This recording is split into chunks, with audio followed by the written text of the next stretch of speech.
Good morning all of you. आज हम पढ़ेंगे चैप्टर फर्स्ट। हिंदी व्याकरण में क्या पढ़ेंगे? चैप्टर फर्स्ट पढ़ेंगे, जिसका क्या नेम है? जिसका नेम है संज्ञा। क्या नेम है जिसका? जिसका नेम है संज्ञा। तो आज हम किसके बारे में पढ़ेंगे? आज हम पढ़ेंगे संज्ञा के बारे में। किसके बारे में? संज्ञा के बारे में। तो आज हम किसके बारे में पढ़ते हैं? आज हम पढ़ते हैं संज्ञा के बारे में। किसके बारे में पढ़ते हैं? संज्ञा के बारे में, जो हमारा फर्स्ट चैप्टर है। क्या है? संज्ञा। क्या है? संज्ञा। तो हम किसके बारे में पढ़ेंगे? संज्ञा के बारे में पढ़ेंगे। ओके, तो सबसे पहले हमको ये देखना है कि संज्ञा कहते किसको है। क्या देखना है? संज्ञा कहते किसको है? संज्ञा क्या होती है? संज्ञा क्या होती है? संज्ञा किसे कहते हैं? ओके, तो संज्ञा किसे कहते हैं? किसी व्यक्ति, वस्तु, स्थान, जानवर, भाव, गुण आदि के नाम को क्या कहते हैं? संज्ञा कहते हैं। किसे कहते हैं संज्ञा? किसी व्यक्ति, वस्तु, स्थान, जानवर, भाव, गुण आदि के नाम को संज्ञा कहते हैं। संज्ञा की परिभाषा क्या होती है? किसी व्यक्ति, वस्तु, स्थान, जानवर, भाव, गुण आदि के नाम को संज्ञा कहते हैं। क्या कहते हैं? संज्ञा कहते हैं। जैसे राम क्या है? व्यक्ति का नाम। वस्तु का नाम क्या है? पुस्तक। पुस्तक क्या है? वस्तु का नाम। भरतपुर क्या है? स्थान का नाम। क्या है? स्थान का नाम। ओके, तो किसको कहते हैं संज्ञा? किसी व्यक्ति, वस्तु, स्थान, जानवर, भाव आदि के नाम को संज्ञा कहते हैं। क्या कहते हैं? संज्ञा कहते हैं। जैसे व्यक्ति का नाम भी संज्ञा होता है, वस्तु का नाम भी संज्ञा होता है, स्थान का नाम भी संज्ञा होता है, जानवर का नाम भी संज्ञा होता है, भाव का नाम भी संज्ञा होता है, गुण का नाम भी संज्ञा होता है। ओके, इन्हीं के सभी के नामों को हम क्या कहते हैं? संज्ञा कहते हैं। क्या कहते हैं? संज्ञा कहते हैं। ओके, तो कहा जाता है कि ऐसी कोई भी वस्तु नहीं होती है जिसका कोई नाम नहीं होता। जिसका कोई नाम नहीं होता, तो हम हर एक वस्तु को क्या बोल सकते हैं? संज्ञा बोल सकते हैं। क्या बोल सकते हैं? संज्ञा बोल सकते हैं। क्यों बोल सकते हैं? क्योंकि या तो वो किसी व्यक्ति का नाम है, या किसी वस्तु का नाम है, या किसी स्थान का नाम है, या किसी जानवर का नाम है, या किसी भाव का नाम है, या किसी गुण का नाम है। तो इन्हीं के नाम को क्या कहते हैं? संज्ञा कहते हैं। क्या कहते हैं? संज्ञा कहते हैं। तो संज्ञा के बारे में आप क्या समझे?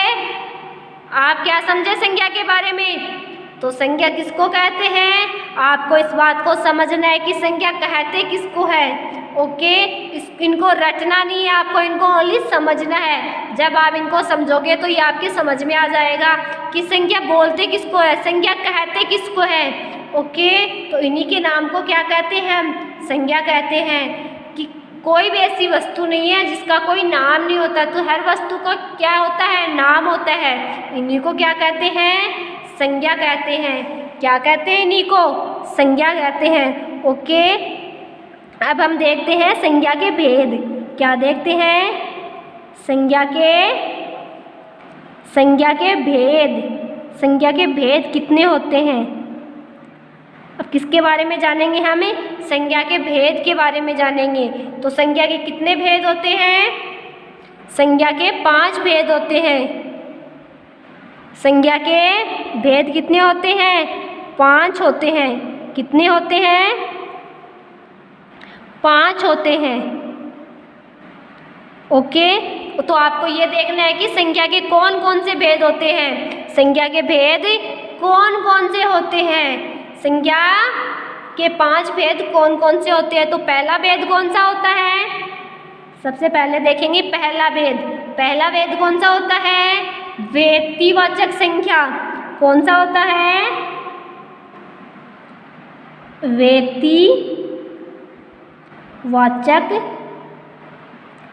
व्यक्तिवाचक संज्ञा। पहला भेद कौन सा होता है? व्यक्तिवाचक संज्ञा। कौन सा होता है?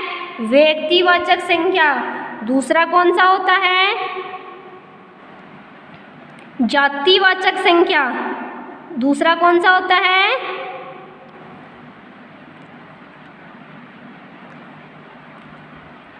जातिवाचक संज्ञा। तीसरा कौन सा होता है? तीसरा भेद कौन सा होता है? तीसरा भेद होता है भाववाचक संज्ञा। तीसरा कौन सा होता है? भाववाचक संज्ञा। भाववाचक संज्ञा। और चौथा प्रकार कौन सा होता है?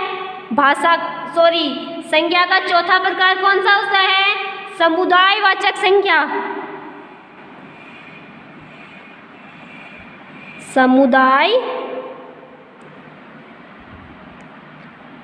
समुदायवाचक संज्ञा। पांचवा प्रकार कौन सा होता है संज्ञा का? पांचवा प्रकार कौन सा होता है? द्रव्यवाचक संज्ञा। कौन सा होता है? द्रव्यवाचक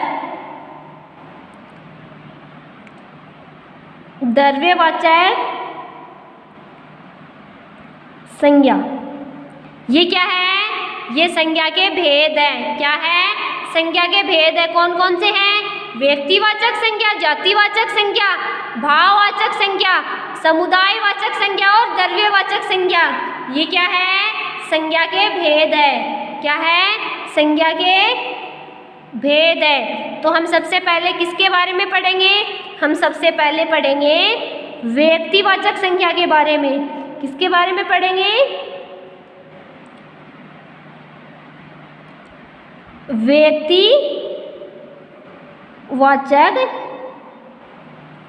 संज्ञा के बारे में। किसके बारे में पढ़ते हैं सबसे पहले? व्यक्तिवाचक संज्ञा के बारे में। ओके, तो हम सबसे पहले व्यक्तिवाचक संज्ञा के बारे में पढ़ते हैं। अब हमको ये देखना है कि व्यक्तिवाचक संज्ञा किसे कहते हैं। क्या देखना है? व्यक्तिवाचक संज्ञा किसे कहते हैं? जिन संज्ञा से किसी एक ही व्यक्ति, वस्तु या स्थान विशेष का बोध हो। व्यक्तिवाचक संज्ञा किसको कहते हैं? व्यक्तिवाचक संज्ञा जिस संज्ञा से किसी एक ही व्यक्ति, वस्तु या स्थान विशेष का बोध हो, उसे व्यक्तिवाचक संज्ञा कहते हैं। इसमें क्या होता है? इसमें एक ही व्यक्ति या वस्तु या स्थान विशेष का क्या होता है? बोध होता है। व्यक्तिवाचक संज्ञा में किसका बोध होता है? इसमें एक ही व्यक्ति, वस्तु या स्थान का बोध होता है। जिस संख्या में एक ही व्यक्ति, वस्तु या स्थान का बोध हो उसे व्यक्तिवाचक संज्ञा कहते हैं। क्या कहते हैं?